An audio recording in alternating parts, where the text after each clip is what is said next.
on my Robert's rules. All right, it's great to have you, Laverne. You want to pick somebody? Oh, let's see who I can see. Who is this person? Michael Feller? No, that's not you. That's Michelle. Let me open up so I can see everybody. I'm just seeing only a few people.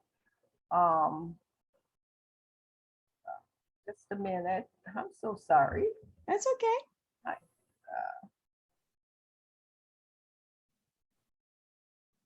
Yes, this is who I was looking at. So maybe Aganaba. Hi. Hi. Hi. Good afternoon, everybody. Excuse my background, which is one of the other hats I wear, but I am an assistant professor at the School for the Future of Innovation in Society. So I'm one of the senators from my department. So hello, everyone. I'm here. I'm actually a lawyer by training, but I know nothing about this kind of thing. And in my school, we did a lot of talks about what kind of rules we want. And my school is kind of wacky. So everyone was like, no, we don't like Robert's rules. So I thought to come to this training to actually figure out what it is. Thank you. Right. All right. We hope to help you change their mind. Okay, how about Rick Harvey? Hello, all. Just put something into the chat if it goes. I'm at San Francisco State and I teach in holistic health studies and sciences, and I'm an academic senator there.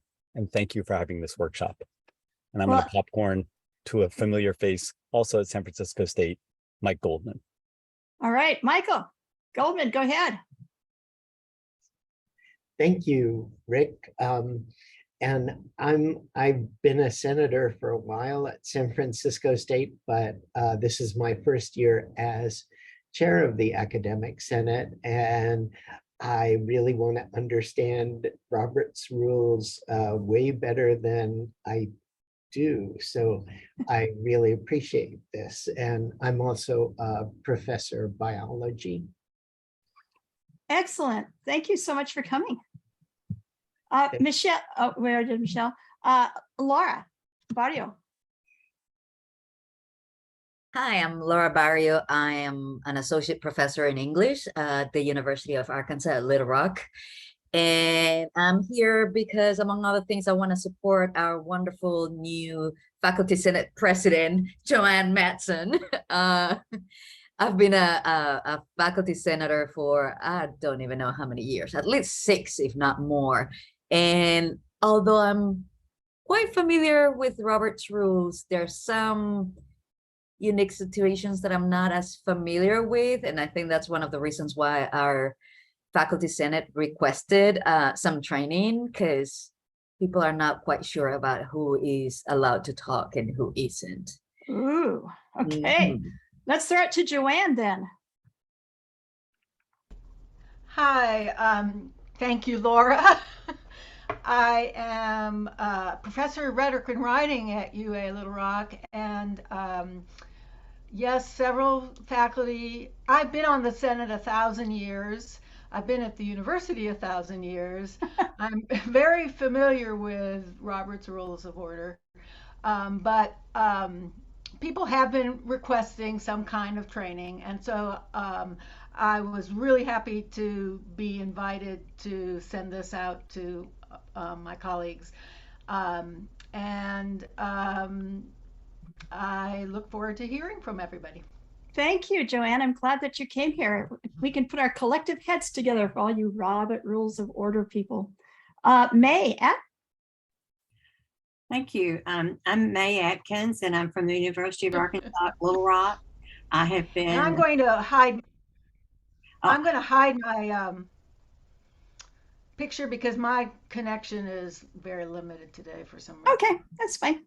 And I've been a senator for about 5 years, and I am now the secretary, and am trying to learn more about Robert's Rules of Orders. And we're very grateful that you allowed us to join you today. Thank you. Thank you. Tina.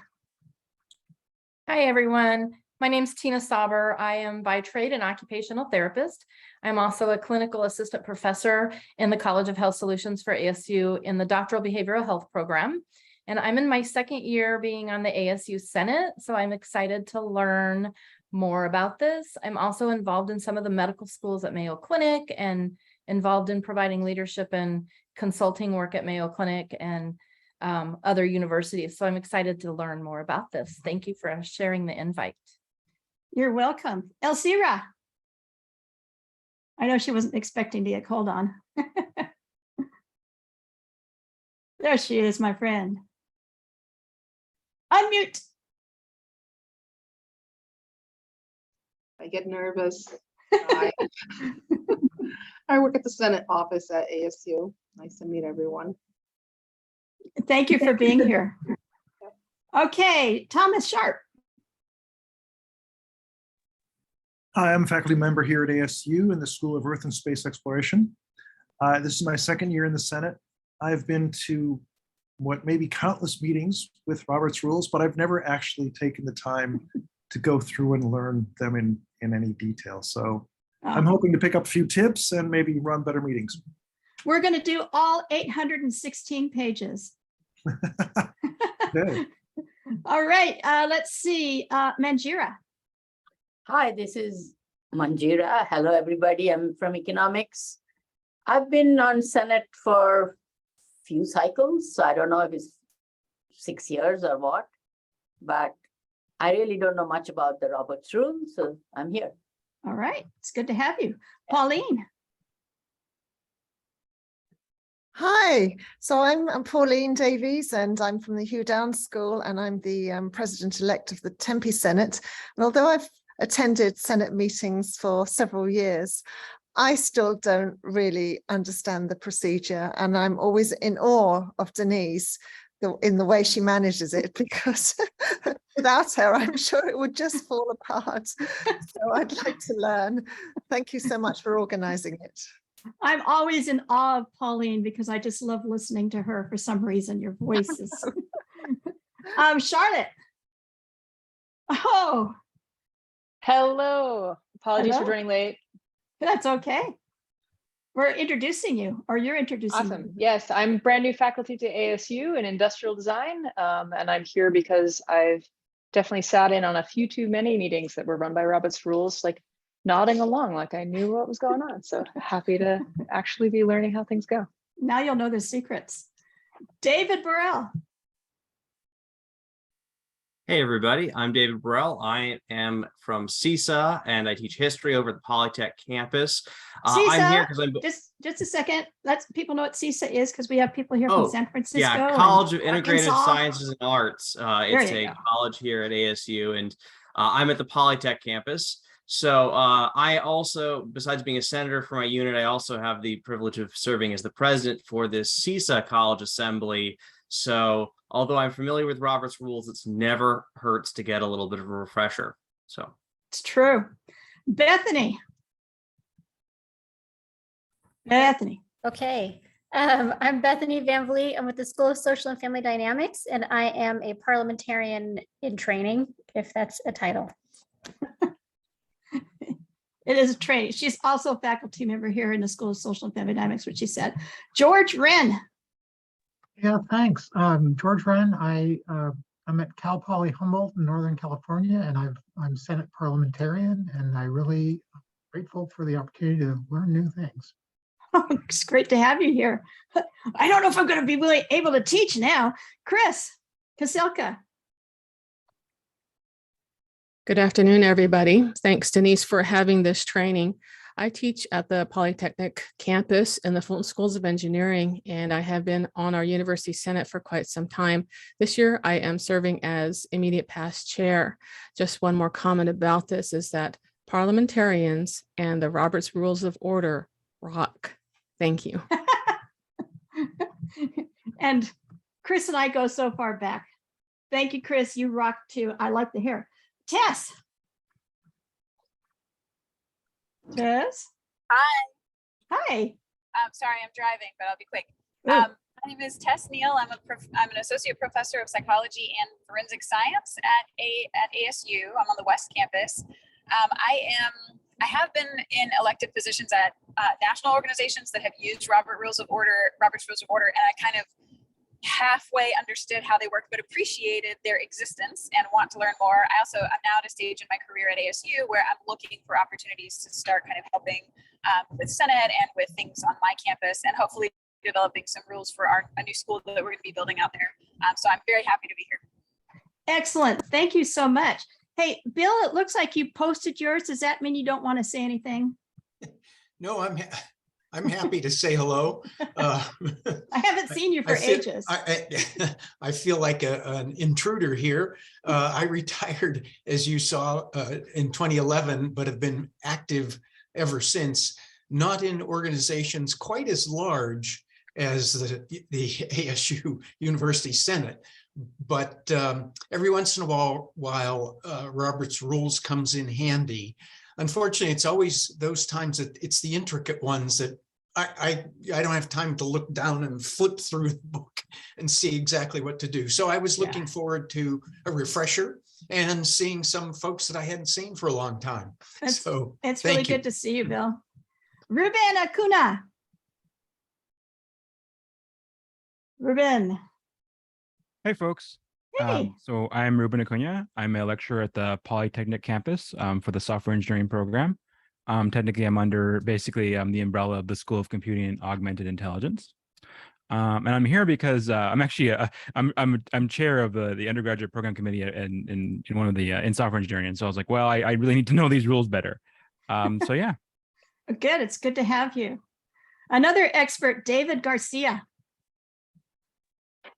Hi, everybody. David Garcia. Denise, how'd you know I was a former expert, actually? I used to work at the state legislature where I knew Robert's Rules very, very well. And I saw this and thought it'd be great to join and eat lunch at the same time. So excellent. Oh, from Maryland Teachers College, and I'm a senator. Yeah.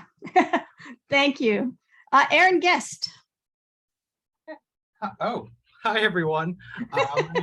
Never know what camera it's going to go to. Aaron Guest. I'm an assistant professor of aging in the Edson College, and I'm our parliamentarian. And I thought it would be interesting to just learn some more. Excellent. To have two cameras. I mean, what does that mean, right? Okay, Bruno Welford. Hi, my name is Bruno Welford. Yes, I'm a faculty in mathematics at the ASU Tempe campus. And I've been here for a while, as you can tell. But I'm new to the Senate, actually, as a new senator, and I am curious to see what Robert's Rule is all about and how to use it. Excellent. Thank you so much for joining us. Shirley Montero. Hi, I'm Shirley. I'm an assistant professor here at ASU West in forensic chemistry. And I'm senator. This is my third year serving, and I don't know the rules. I just behave well. So when that came out, it's like I have to learn them. So this is great. Thank you, Denise. Okay, you're welcome. Eric Truesdale. Good afternoon, everybody. My name is Alaric. I'm at San Francisco State University in the Office of International Programs. This is my 5th year on the Senate, but first year chairing one of the standing committees. Very good. Thank you. Laverne DaCosta. I've already presented. I'm sorry. sorry. Did you? I'm seeing all these names coming before me. So, I'm like, okay. I was second in line, I think. I see Farah Solomon. Hi, yes, I'm from University of Arkansas in Little Rock, and I'm a member of our faculty senate. I'm just here to learn more about Robert's Rules of Order. All right, did I miss anybody other than Maria? All right, Maria, say a couple words just so I know you're there. I'm here. Okay. One sec. Hi, everyone. My name is Maria Coca. I am the Senate manager at ASU. I've been in this role for 3 years. And she is actually the brains behind this presentation. It's actually Joanne Matson. She initiated by asking a question, and I brought it to you, and you said, yes, let's do it. All right, there we go. Okay, I am going to right now. Can you see this? Yes. You can see this. Okay. All right. If I show presenter view, are you seeing everything or are you just seeing the picture? The picture. Okay. Hello, people. This is really kind of a different kind of presentation than I'm used to giving, because normally I like to do like fun things, but you're talking Robert's rules. So I'm not sure how much fun things that there is in learning this introduction to Robert's rules. And it is an introduction, although for those of us who have been doing it for a while, it is a good reminder. If we want to do this again and get into start digging into deeper into different areas of Robert's rules, I'm all in. All right. So welcome to this introduction. It was named after Henry Martin Robert, which is why it's called Robert's Rules. When he was 25 years old, he was unexpectedly asked to chair a meeting in Massachusetts. He failed. The meeting ended up with everybody arguing. It dissolved in conflict. And he wrote that even the best people, and this is a quote, having minds of their own are liable to attempt to carry out their own views without paying sufficient respect to the rights of the opponents, end quote. Oh, I think some people today could be listening to that, right? He promised himself he would never again run another meeting without learning parliamentary procedure. So what did he do? He tried to find manuals of the day, but they were next to useless. So what he did was he wrote his own pocket manual of rules of order for deliberative assemblies. It was 16 pages long. His original 16-page guide has evolved into 816 pages of the current rules of order. OMG. Robert's rules are, simply put, one type of parliamentary procedures. There are many different types of parliamentary procedures. Effective meetings need rules. And Robert's rules have been used a lot, so they're really robust. They're very useful for bringing order to discussions, for allowing all voices to be heard. And it's recognized by most organizations, including nonprofits, government, labor unions, universities, HOAs use them, professional organizations, NAACP uses them. It can be used in a lot of these different areas. And I think that's really important because not only do we as faculty, for those of us who are faculty, engage in the Senate activities, but many of us engage in professional organizations or get involved in community organizations where Robert's rules are used. So this can be very useful. What I like about Robert's rules is that they're very adaptable. They allow for change. They allow for tradition. They can be used with small groups. They can be used with large groups, but they provide a consistent structure that can make meetings more efficient and more effective. Whether your meetings are small or large, with Robert's rules in so many places, it's helpful to have a basic understanding, especially if you're setting up things like bylaws and trying to decide how you're going to be running meetings now. I think it also leads to a certain mindset, though. A mindset that encourages a more, I think, respectful and listening attitude. So to really understand Robert's rules, I think we should look at the 4 underlying principles of Robert's Rules of Order. These come from Anne McFarlane, who runs Jurassic Parliament. She's a professional parliamentarian, and she knows Robert's rules in and out. If any of you ever have any questions, I just email her and she emails me back. It's amazing. So I have this professional parliamentarian that's been a wonderful asset to me when I've had questions. But here are the 4 underlying principles. And you know, like I teach a lot of in my classes, if we know sometimes the basic underlying roots of things, It helps us to understand all those little rules. Anytime anybody wants to break in, you can break in. Right now, what I see on my screen is nothing but the slide. So if somebody has a question, maybe Bethany, you can see if somebody has a question or a comment.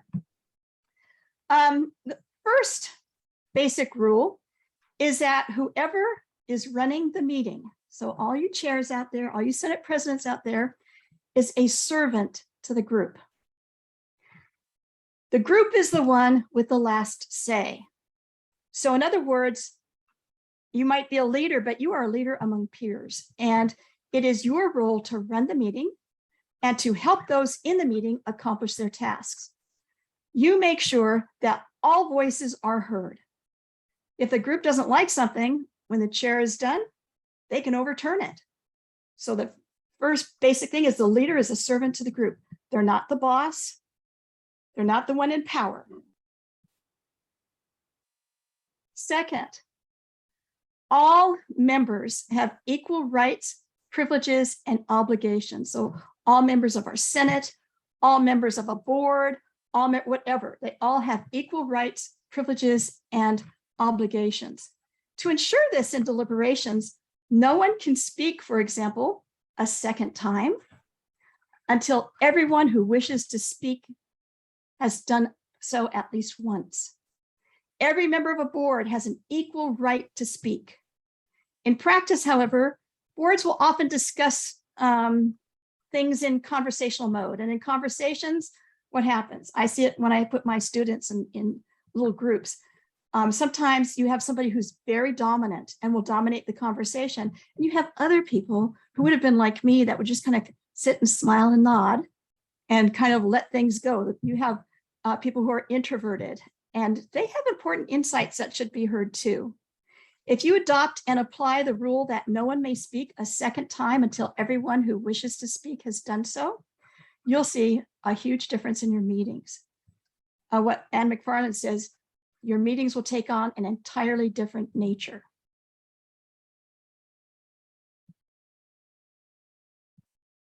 The third basic principle is that courtesy and respect are required at all times. Anne says, in these difficult times, people can be loud, rude, and disorderly at meeting. Your chair and your members must insist on courtesy and respect at all times. These are not frills, but vital to the democratic process. No personal remarks, no insulting language, no attacks, no interrupting, no sidebar conversations, no disrespectful body language. If this happens, the chair or somebody else in the group needs to firmly put a stop to it.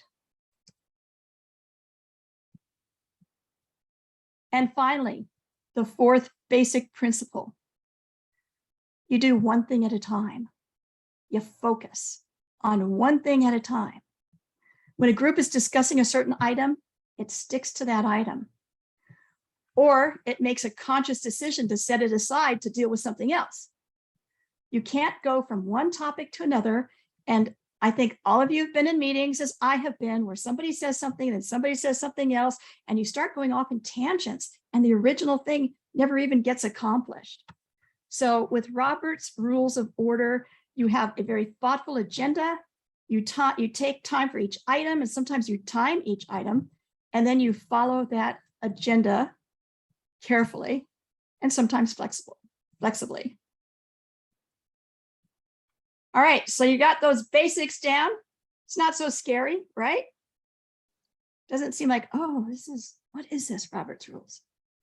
Then let's talk about some actual rules and concepts that you need to understand.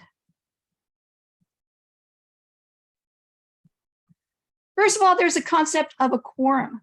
For those of you who don't know what a quorum is, most organizations require a quorum. This is the minimum number of people necessary to be present in order for business to be legally conducted. So usually a quorum is the majority of all the members of an organization. However, the size of the quorum might be determined by your bylaws, because Robert's Rules can be affected by bylaws that people have chosen to create. And so those bylaws then will take precedence over Robert's rules. So at ASU, our quorum is considered 50% of the Senate plus one.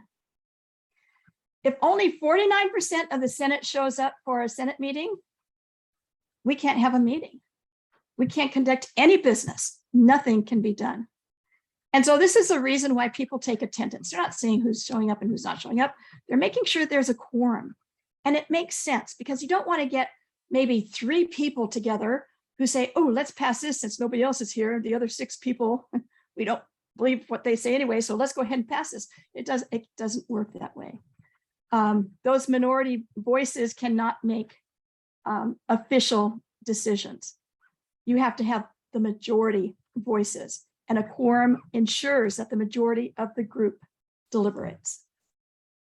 Any questions on quorums?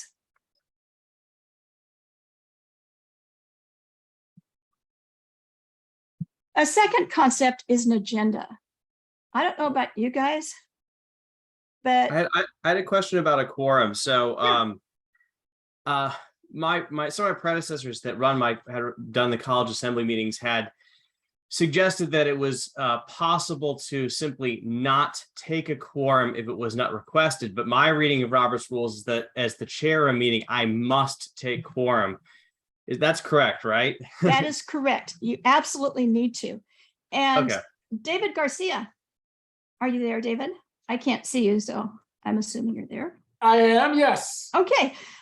Do you remember when you had rules like you couldn't meet with like suppose you're in the school board and there's 5 people on the school board, the 3 of you couldn't meet separately for lunch because you're actually creating a quorum. Yeah, actually, that's true. Open meeting laws is Yes. what governs that. School board members are really drilled on this because they may inadvertently create a quorum and effectively hold a public meeting without proper notice. This also goes to emails too, by the way, at least in the public school setting. So a reply all to the entire board is also seen as a quorum as well. And again, this is to protect people. This is to protect everybody so that everybody knows what's happening, that everything is transparent. Joanne, you have your hand raised. Yes, I have a question. If you have vacancies in your membership, are those vacant members counted in the quorum? That's a good question, and I don't know how to answer that. I would think that if it's vacant, like there's not anybody there, that they wouldn't count. But I'd have to check into that. That's what I would think. Like, you know, sometimes we have some difficulty with a college getting enough people for a committee or the Senate or whatever. Yeah. I would probably kick butt though to try to fill those vacancies. Yes, yes. Pardon my language. Okay. So the next item is the agenda. You know, I think we have so many wasted meetings today. I think sometimes we have meetings just to have meetings. It drives me nuts. It's like, hello, I don't need to be here. You could have sent that out in an email and I would have known it. So it helps to have agendas because agendas focus the meeting. Agendas order the meeting, and it provides people with information ahead of time. So in Robert's rules, they do suggest a standard order of business for meetings. And this Roberts calls the agenda. This order is widely accepted, but it's not required. Some organizations have bylaws that have their own rules and specify how the agendas are supposed to be, when they're supposed to go out, the order on the agenda. So that will depend on, again, the bylaws. And this is where you can see that flexibility that Robert's rules can provide this kind of,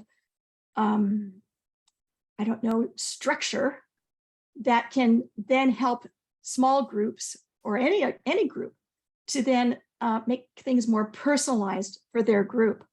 So some organizations have bylaws that say you have to send out an agenda a week ahead of time, you have to send out agenda 3 days ahead of time, you have to send out agenda 2 weeks ahead of time, whatever. They also have a standard order of business according to Robert's rules, but again, these can vary if your bylaws call for it. First is the call to order, and that's where you all say, I call this meeting to order. It's official.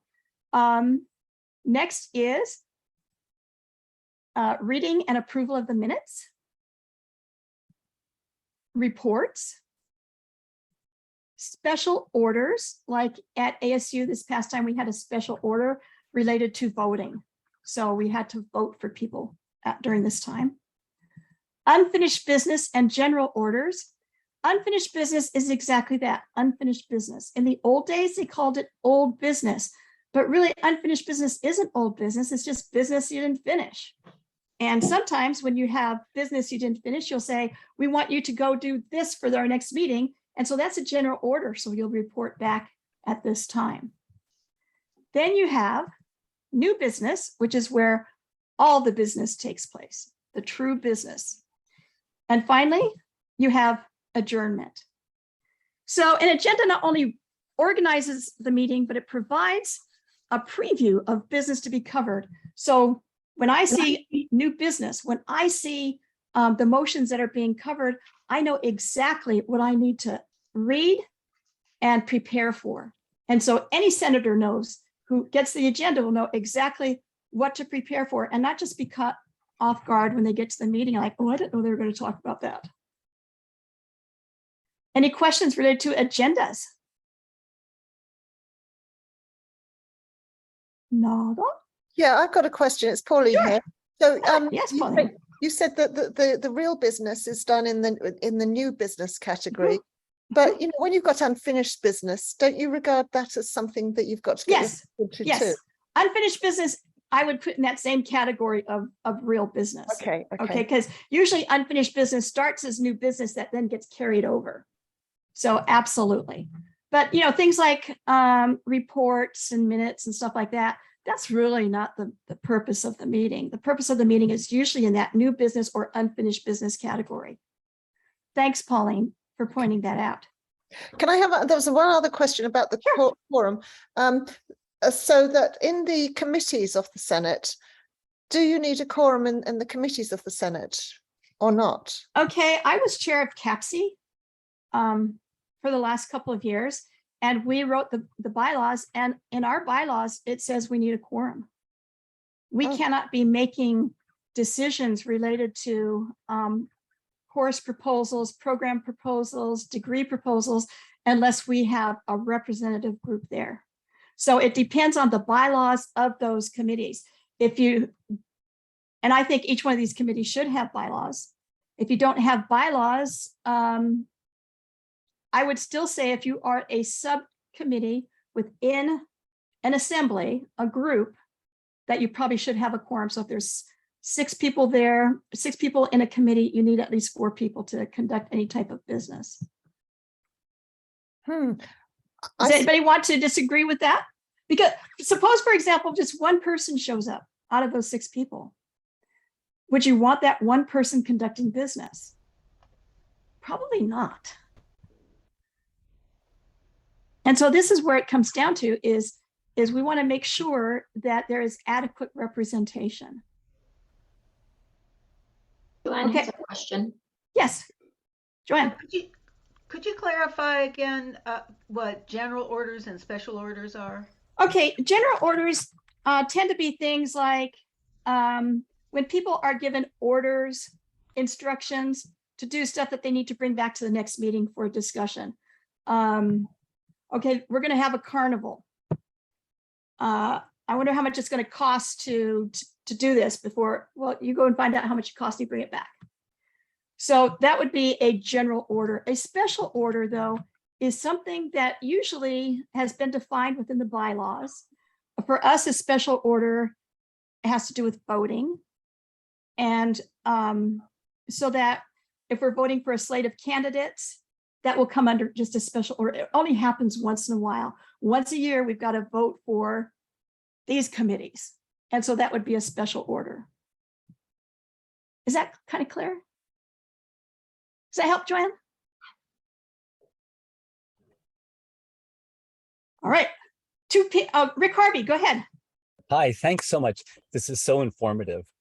I've heard the phrase modified Robert's rules or simplified Robert's rules, and I don't know whether those are adaptable via bylaws, or I'm going to stop there, just the gist of the question. What does it mean to be modified or simplified Robert's rules? Sometimes I do Robert's Rules of Orders light with our Senate. And that's because really the whole purpose of Robert's Rules is to make sure that things are moving forward, that things are respectful, that all voices are being heard. And sometimes I think if we come down too hard on making sure that we, sometimes that might get in the way. But yet there are times when the rules really do help. So it kind of, and again, Robert's rules can be modified according to your bylaws. And that's what's cool, is that you can modify these according to your bylaws so that it fits your group. But there are times, and Maria will attest to this, there are times when maybe somebody will say something when really it's out of order for them to say. And I could say, point of order, you're not supposed to talk now. You had your chance. Or I could let it slide because it was something kind of, maybe something that should have been said, somebody else didn't say it. Does that make sense? Does that make it clear as mud? If life were that simple. If life were that simple, yeah. So, but I think that's mostly what people are referring to, that they kind of follow Robert's rules, but not always. But I think it's really, I think we should be careful and try to follow it as closely as we can, but you can do it in a way that seems less rigid, because Roberts wants you to be flexible. They want things, they just want to make sure that everybody has a voice. Was there another hand that was up? Okay, so let's say as we go along here, if you might also get some insight into that too. We have a consent agenda. Now, consent agendas are meant to shorten your meetings, because in a lot of meetings, not so much in our Senate, but in a lot of meetings, they do a lot of little stuff that has to be done every time. They have to, double check the treasury, what they have in the bank. They have all these things. And a lot of those things can be just dispensed of with one vote. So instead of saying, okay, now let's vote on the bank account. Now let's vote on so-and-so's promotion. Now let's vote on, instead you just put it all together in one group. And usually these have to be, here's the rules for this. It has to be something non-controversial. You don't want anything, you don't want to try to hide something in a consent agenda to get it passed. It needs to be something non-controversial. So some people might put their minutes from the previous meeting in a consent agenda, along with correspondence that doesn't require a response. We got a letter from so-and-so, here it is. You might want to have appointments to committees in a consent agenda, reports that are for information purposes only. So instead of saying, okay, did you approve this report? And you have first, seconds, that kind of stuff, you don't have to do that. You put it all in one group. But what you do is the chair will say, you all see the things that are on the consent agenda. Does anybody want to pull any of these items off for discussion? And so if somebody doesn't like somebody that's being appointed to a committee, they'll say, yes, I want to talk about the appointments to committees. All right, we'll take that off the consent agenda. Anything else that wants to be pulled off? Hearing none, the consent agenda stands approved. So it makes it just really easy. You don't have to do lots of votes. And then you talk about the appointments to the committees where people can actually get into the nitty gritty if somebody has a problem. So that is a consent agenda. Now at ASU, we also use in-gross voting. What that means is we have sometimes 50 new classes that go before the Senate. If you can imagine reading each one of those new class titles and then voting on them and voting on each one, that can take a lot of time and people will just kind of zone out. I don't like having those kinds of things put in consent agenda because I think of consent agendas as things that aren't raised to that level of importance. And so we will pass them in gross, which is very similar. We'll say, okay, here's all the new classes there. You've all seen these new classes. We sent them out beforehand. Does anyone want to pull any of those classes? Otherwise, we will vote on these in gross as in one vote. So that is the difference between a consent agenda and voting in gross. Questions? All right. Now, during meetings, using Robert's rules, we tend to address people in formal ways.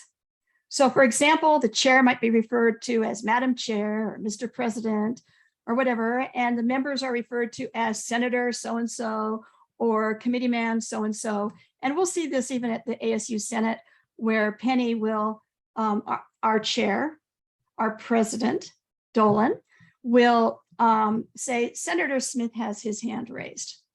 And we'll acknowledge that. And instead of saying, hey, Joe, what do you want? So it's kind of formal. And so I guess maybe in some smaller groups, people might be less formal. And so that might also be kind of a Robert's Rules light. It's kind of like I tell my students, I don't care what you call me, just call me. All comments in the meeting, though, are directed to the chair. They're not directed to each other. You don't have people cross-talking or arguing across the aisle to each other. The chair calls on people to speak. So in that way, you've got that kind of formality, but it encourages more organization.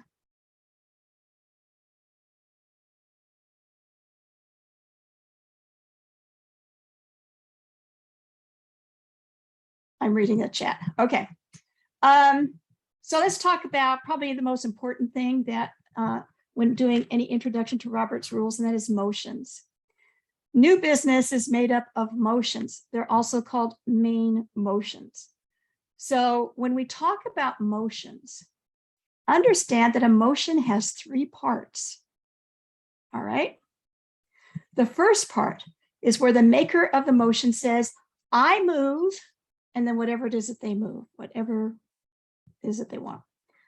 I move that all faculty get a $10,000 a year raise. Then the second is the second part of the motion. The second means, it doesn't mean that somebody agrees. It doesn't mean that you agree with the person who's saying that. I mean, somebody might say, I move that all faculty take a $5,000 deduction to donate to our new whatever. So a person might second that, but they're not seconding that because they agree with it. They're seconding it because they think that it's something that should be talked about. All right. So seconding a motion does not mean agreement. It means that you believe it should go before the assembly for discussion. If no one seconds a motion, and I didn't hear anyone second the motion of taking $5,000 out of your pay. If no one seconds a motion, then the motion dies. Doesn't go any further. It dies. Now, the third part of a motion is the chair will, in Robert's Rules, state the question. What that means is the chair repeats the motion. It has been moved, a motion has been made to provide all faculty with $10,000 pay increases next month. So she or he restates the motion. That is what makes a whole motion. All 3 parts are required. And again, this is done out of respect. The person makes the motion. We agree that this is something that should be discussed. And then the chair just makes sure that everybody understands this is the motion. Now, it is if a motion comes from a committee, because sometimes like at ASU, we have committees that will come up with something and they'll make a motion. a second is not necessary. The reason is because the committee is made up of people of the assembly. It's made up of people of the group. So we already assume that somebody thinks it should be discussed. So let's save time. A second isn't necessary in those circumstances. Any questions? Yes, Laura. I actually have a question because we have some committees that I guess are part of our faculty senate, but not all committee members are faculty senators. What if there's not a majority of faculty senators on that particular committee that is bringing up a motion? Do people need to second the motion then? I would say probably it wouldn't be necessary because most of the ASU committees that are done through the Senate. Did I hear somebody? No, it was just me saying, Okay, I'm sorry.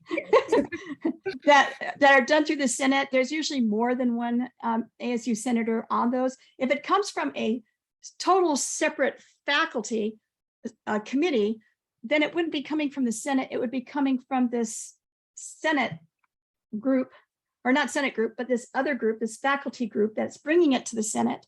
And then it would require a second. All right, thank you. Does that make sense? Yeah. Now, here's something that's going to kind of surprise you and maybe anger you. So, suck it up, buttercup.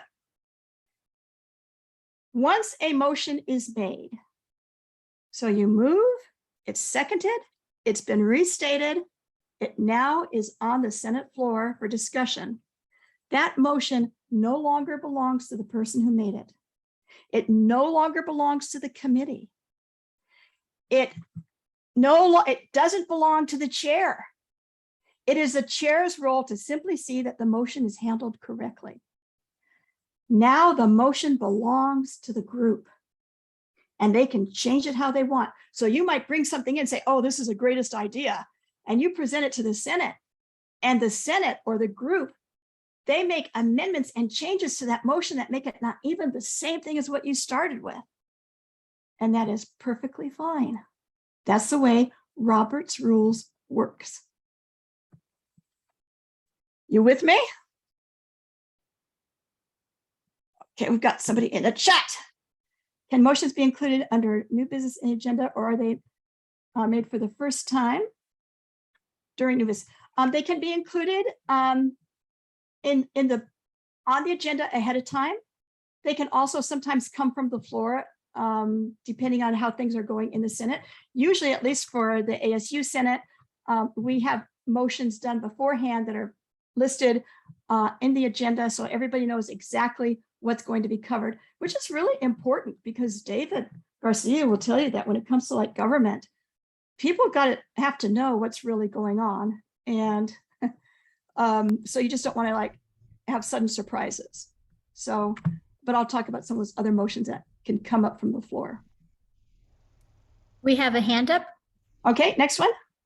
So we always have, we generally have a practice of asking if it's okay to have a friendly amendment to the mover of the amendment.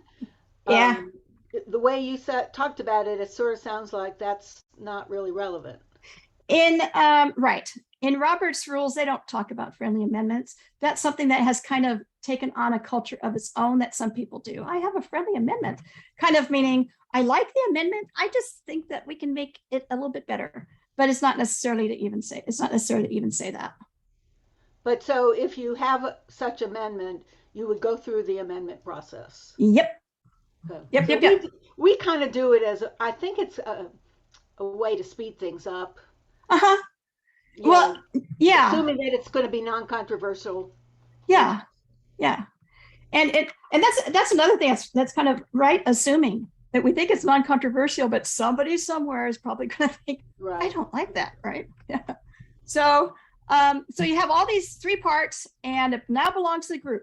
So once you have this motion that is taken to the group, you have what Roberts calls debate. But what I think is better looked at as focused discussion. It's focused exactly on that motion. So this means, again, that the assembly can change the motion before finally voting on it. But if you're strictly following Robert's rules, anyone can speak to the motion.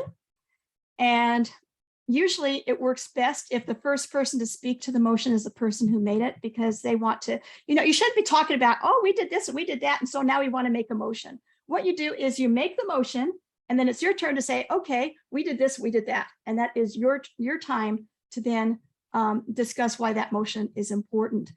Robert's rules allows for each person to speak once for a maximum of 10 minutes. This can vary. You can change the rules. A person can make a motion to change the time. That's for another discussion. But Robert's rule says 10 minutes that people are allowed. And a person can say something and nobody else is, if somebody has already said something, they cannot speak again until everybody has said what they want to say once. After everybody has said something, then a person can speak for a second time. And that's it, people.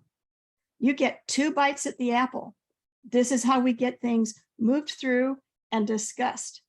And again, if we have another one of these meetings, we can talk about strategies to help get things through.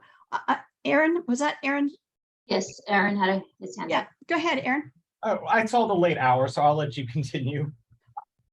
No, that's okay. You can ask a question. Yeah, so so one of the things we ran into is if your bylaws limit discussion on any item to like say 10 or 15 minutes, and everyone's limited to like 10 minutes of discussion, someone could theoretically like filibuster that. So is there a limit to individual speak within that? Well, it's 10 minutes per person. Yeah. And normally what happens, you get 10 minutes. Yeah. And the chair will say, okay, Senator Joe, your time is up. Senator Smith, you have your hand raised. I acknowledge you, go ahead and talk.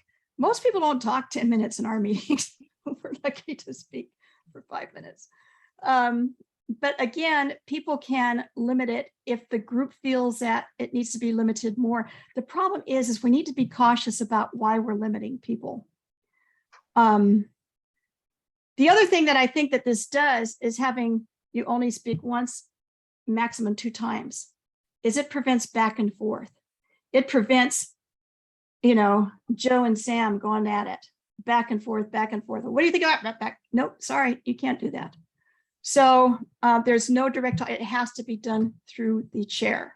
So if you're following Robert's rules, it's pretty, and depending on your bylaws, it can be pretty hard to filibuster unless you get people who are willing to vote 2/3 and say, yeah, we agree to make this change. Now, is that okay? Yeah, no, that's helpful. Thank you. Yeah, if something is particularly contentious, it really helps if the chair says something like this. Okay, who would like to speak in favor of this motion? And then you choose somebody who's in favor of this motion, they speak. Then you say, who would like to speak against the motion? Then you pick them. Who would like to speak in favor of the motion? You pick them, and you just kind of go back and forth. Sometimes that can be helpful when you have a really contentious item. But again, remember, people only get twice at the apple at the most. So then after the discussion is finished, the chair calls for a vote by stating the entire motion. When the vote is complete, the chair states the outcome. Okay, 5 people are in favor of giving ASU faculty $10,000 raises next month, and 1 is against. Chairs cannot participate in the debate unless they cede their chairship for that meeting. So if they know that there's something that they want to participate in for a discussion, they will have somebody else take over the meeting and run the meeting so that then the chair has equal say like everybody else. Okay, I've got another question in the chat. You can add questions even after the meeting. Oh, okay. That's Bethany. That's just Bethany being awesome. She is being awesome. Okay. All right, next we've got chairs can't participate. All right. So what can happen to a motion? Once it's seconded, the motion belongs to the group. It can be amended. It can be voted down. It can be returned to committee. It can be postponed indefinitely, which essentially means it's dead, or it can be postponed to a specific time, like to our next meeting.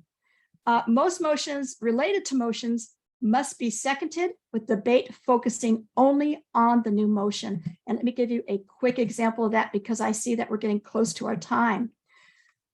Amending a motion is, we don't use this a whole lot in our Senate meetings, but it is a very commonly used motion. Once a motion is open for discussion, a member may move to amend the motion. So amendments typically involve inserting words or paragraphs, striking out words or paragraphs, or a combination of the two. So what you're doing is you are substituting things. But when you discuss the amendment, you're only discussing the amendment. You're not discussing the whole motion. Let me give you an example really quick. This is kind of based on something that really happened in our Senate. There's a main motion to approve the establishment of a certificate in Native American studies. And the senator says, excuse me, I move to amend the title of the certificate, strike out Native American studies and replace it with Indigenous People Studies. The chair then says, a motion has been made to amend the motion from establishing a certificate in Native American studies to Indigenous People Studies. Is there a second? If somebody says, I second, because they think it needs to be discussed, then it's seconded and people will now discuss this. Now, the discussion might be, Indigenous is more broad. I think it should be American Indian Studies. And you can have this discussion going on, but the discussion isn't about the certificate. It's about the wording of this motion. So it's very, very focused. Now, a senator will then say, so at the end of the discussion, the chair will say, all right, we have a motion to amend the motion from establishing a certificate in Native American Studies to Indigenous People Studies. I am now call for the vote. And then people will vote it. And if they vote it yes, then that means this is the new wording of the motion. If they vote it down, then they go back to the original motion. But if they vote yes, you have this new wording, but you still have to discuss it now as a main motion. What do you think about approving the establishment of a certificate? All right, it is now 2 o'clock. Should I stop here? I've got about 4 slides left. Do I stop here? Do I go? Do people who want to leave, leave? I think so, just because since we are recording this, so Okay, folks that wanna leave, we wanna be respectful of that. We understand, and then we'll finish, and then that way we'll have a complete recording, which we will post later for even the folks who had to leave early can then jump back in and view the rest of it. So let's go ahead and continue. Okay, and thank you for coming for those of you who will be leaving. All right, here are some things that I saw when I first started as a parliamentarian. A lot of people use the word table. I want to table this motion. And what they're saying is they want to kill the motion. You can't do that. When you say table a motion, it's usually for something temporary. Suppose like the other day we were waiting for President Crow to come and talk, and he didn't come and talk. So we started talking. He wasn't there because he's busy with something. So we started to talk about something. We could table that once we see him walk in. And that just means we're going to temporarily set this aside and let this person take over, whatever this business is, to take over, and we'll return to it in the meeting. That's what tabling is. So you take something, you take something off the table, you put something on the table. When you lay it on the table, it means it's just going to lay on the table and wait for a minute. When you take it off the table, it means we're now ready to discuss it again. So, but tabling is not for ending a motion, but people will typically use that. Do not let them use that. Next, point of order. Point of order happens to relates to errors that you see in procedure or process. And your parliamentarians are more likely to use this, but sometimes other people know the rules. And so it essentially says some rule has been violated, and I'm letting you know that it's been violated. It points out the fault. So what you have is an example. Maybe they're discussing an item before a motion has been made. Senators are just discussing, because we do this a lot. Sometimes we just start to discuss the motion hasn't even been made. Senator, point of order, Madam Chair. The chair, please state your point. The motion has not yet made, so discussion should wait until then. Chair, your point is well taken. Before continuing discussion, is there a motion? Now, what this does is it moves the motion into the rules category that people only get to talk one at a time. They get 2 bites at the apple, and amendments can be made, that kind of thing, rather than have this kind of general discussion that often leads nowhere. So, but anytime you see like points of order, that's what they're referring to, is that they saw some rule has been violated. Another thing that we see is call the question. Occasionally during a motion discussion, a member might shout, "I call the question." And it's usually done because they're tired. They want the group to move along. They've heard this already. They've heard somebody say this. Now they're hearing somebody else essentially repeating what the other person said. So, you know, perhaps a member feels that the discussion isn't productive, or is bored, or has, you know, a game to go to, whatever. This is really nothing more, though, than a move to halt debate. And that's something really important. That is a serious matter in Robert's rules because of the desire to make sure that everyone is heard. When somebody says, "I call the question," then I, as a parliamentarian, will ask that they rephrase their motion using the appropriate format. I move the previous question, and I remind them that this means that they don't want to hear from any other voices in the room, and that this motion is going to require 2/3 of the people to agree, yeah, we're tired of listening to everybody. Another way to handle this is for a member to state the point of order.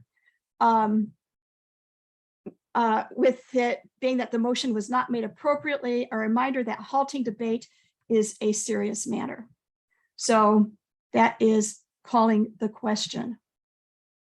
And then finally, adjourning. When it comes to adjourning a meeting, the chair can ask if there's a motion to adjourn that has to be seconded, is not debatable, and a vote.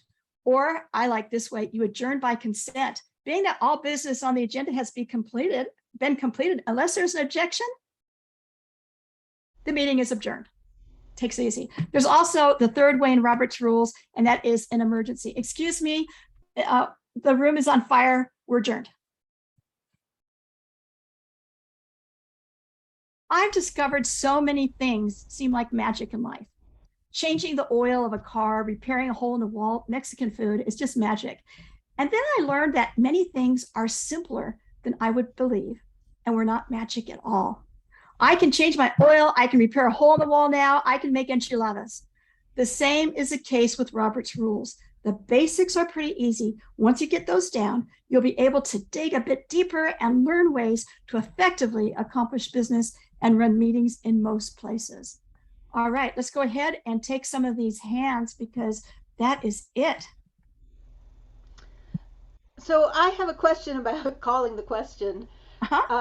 If you don't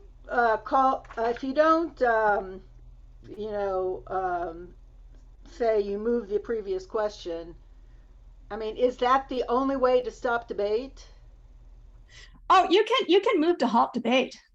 So you can move to halt debate. You can move to halt debate. Absolutely. Just make sure you know what you're doing and understand that those motions, whether calling the question or halting debate, take a 2/3 majority to agree with you. Okay, and if so 2/3, those are the only ways to stop the debate, other than people have quit talking about it, and you've already gone through. You know, you've got 10 people there, and 8 people have spoken, and 6 of them have spoken twice. There's no more discussion. Then you vote. Right. Yeah. Well, so we never follow the 2 bites at the apple rule. So I mean, some things people could go on for the next century. And I think that's why Roberts is really sticks to time, and that you're not allowed to go over time. And if you vote that people can have shorter times, but you can only do the 1 or the 2 maximum, and that's it. So you're not talking against each other. You're not arguing. You're not going around in circles. You're like, I have an issue too and it's related to something that Laura motions brought by a committee. Pardon? Go ahead. Sometimes we have motions brought by a committee, and the committee, even the committee chair, is not a member of the Senate. So what are the rules for non-members to speak? They have a whole set of different rules. It'll depend on your bylaws. In our Senate bylaws at ASU, non-Senate members are allowed to speak, but they have to get approval ahead of time. We have to know that they're going to speak. And there's reasons for that. We don't want people coming in and, giving us a long lecture on whatever is the flavor of the day that really we don't even have any control over as a Senate. So we want to make sure that we know what's being spoken about. The Senate is made for representatives. There's a reason. Okay, so you could set, the Senate leader could set sort of parameters for. Absolutely, and it's probably already in your constitution if you have a Senate constitution, and your bylaws about who's allowed to speak. I don't think it is in our constitution, or it may be in our bylaws, but yeah. Okay. Yeah, and if it's not, then you might want to think about putting that in. Imagine if, for example, at the United States Senate, anybody could just come down and say, "I'd like to say something." Right. It wouldn't get much done. They don't get much done anyways, but. Right. Okay. Next. David. David. Hey. So I have a kind of unique situation in that the meetings that I'll be running are on Zoom, and both my group of my council that helps set the agenda for the meetings and the whole faculty as a whole are very deeply attached to the Zoom chat, to the extent that they have asked me not to disable it, even though I believe the Zoom chat would sort of undermine the concepts of Robert Rules of Order. Do you have any advice on how to manage a meeting with Zoom, with chat, or anything else in Robert's Rules? Because it seems to be much more difficult than in person. This is something that is actually pretty new that the parliamentarians are trying to deal with. Aaron says, "I serve as Speaker of APHA Governing Council. We disabled chat for that reason." Yeah, go ahead, Maria. So for us at our meetings, when we were running our meetings via Zoom as well for the last 2 years, we actually disabled chat for all the members except for co-hosts. So we gave access to the campus presidents as co-hosts, and then any member who had a question or wanted to make a comment could direct it to that particular president, and then the co-hosts, then they will let us know. So, but everybody else wasn't able to chat amongst each other, only to individually select the people, which were the campus presidents, myself, and that's actually it. And what happened with that too was that the person would talk to their campus president, and the campus president would say, "Senator Smith has a question," and then they would unmute. Allow Senator Smith to then ask the question. So everybody still got to get their questions in. It's just that it was cleaner and more focused that way. I happen to really like having chat on because I like to be snarky during meetings. But it's distracting. But it is distracting, and it does, if people are actually starting to talk about business on the side, then that's probably not a really good idea. People probably should be listening. So yeah. I learn. All right, thank you. I appreciate that. I was at the very least going to say that only the official speaking was part of the official record of the meeting, and the chat was effectively murmuring in the room. If folks don't agree, to allow me to disable that. So thank you. Yeah, and again, that could be either part of tradition. Robert's Rules follows tradition. So if the tradition is to disable chat, that doesn't even need to be in a bylaw. That could just be in a procedural manual somewhere. Okay, other questions? Aaron made a comment on chat. Okay, says there's an addendum called Robert Rules for Virtual Meetings. Oh, that's interesting. It presents people have the turn to speak, and the chats could go against that. Yeah, chats actually could go very much against that. And it could undermine what Roberts is trying to do. Roberts is trying to hear every voice. They don't want just those nosy, busybody people that will be on chat, like me. Other questions or comments? Did you find this helpful? Yeah? Yes. Okay. It was very much just an introduction, and I was afraid, especially since some of you have really great experience, that it would, like David, that it might be too simplistic. But I think it's good to be reminded to, again, just know the underpinnings of Robert's rules, to see that it is there for everybody. And they've decided to adopt Martha's rules. But if you want to have another one of these again at some point, maybe, in a quarter, maybe a couple months, whatever, and start focusing on specific, harder, more complex topics, including strategies for how to get things done, we can do that too. So, but thank you very much for allowing me to do this. Maria, I'm turning the time over to you. Excellent. Thank you. Everybody, thank you so much. We have 23 of you still here. Bethany was able to create a Google Doc, which she put the link on the chat. I think she just literally did that as the meeting was happening. So she's really cool that way. Put your questions there. And if you do want to follow up, if you do want more like in-depth, like Denise mentioned, go ahead and place it in that Google Doc and we'll collect it, and then we'll be able to answer those questions and share with everyone. So, but everybody, thank you so much. And I appreciate you staying those extra 15 minutes. So thank you, Denise. You did a wonderful job. And I myself learned a lot. Thanks, Denise. Thank you.